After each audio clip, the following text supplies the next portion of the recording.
Sa mga katik vloggers, mga subscribers, bago tsaka luma, mga supporters, mga dumaan, dumalaw at bumisita sa channel, lahat ng mga viewers, secret viewers at silent viewers, magandang araw. So meron tayo ditong Panatone na 29-inch ordinary LED TV. Ang complaint nito ay walang power. Okay, so ayan o, duming-dumi na nito, ayan o. So, parang ginaanan na yata ng ilang bagyot bato. Hindi nila pinatingnan dahil natatakot sila na malaki yung kanilang gagastusin. Okay? So nung binuksan natin ay napakasimple lang pala ng problema. Siguro sasabihin din naman ng technician kung ano talaga yung sira. Ito lang yung sira yung cord lang Ayan. Ito yung problema sa mga cord na ano yung ginagamit aluminum. Ayan siya Ayan. Okay?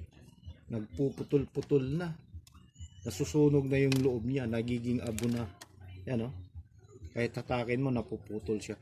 So yan, isa to sa mga karamihan ng mga may-ari ng mga appliances na nasisira, natatakot silang ipagawa.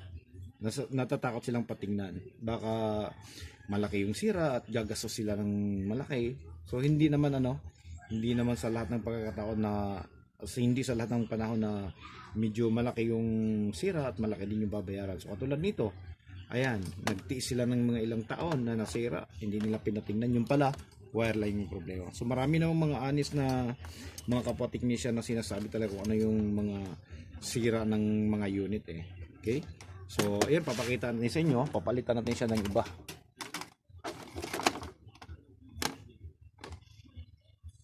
Although meron tayong nakitang ibang mga sirang pyesa, pero uunahin muna natin to, tapos sasabihin natin sa may-ari na gumagana na siya, pero papakita natin yung kanyang ibang mga piyesang nakita natin na may problema na rin. Okay.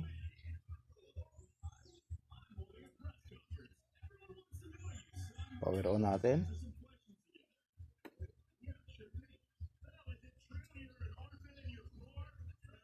So ayan, umilaw na Okay, lumiwanag na yung kanyang backlight.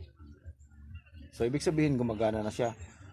Ang sinasabi nating nakikita nating sira pa dito ay bloated na yung kanyang 470 microfarad 16 volts, pati yung mga speaker nito ayan, so wala nang edge, tutunog man yan, then hindi na kumakalabog, tapos distorted na yung tunog.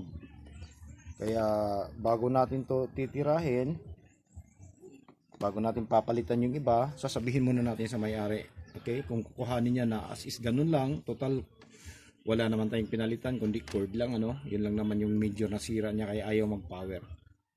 Okay, so sasabihin na lang sa kanya kung ano pa yung ibang kakailanganin kung gusto niyang papalitan.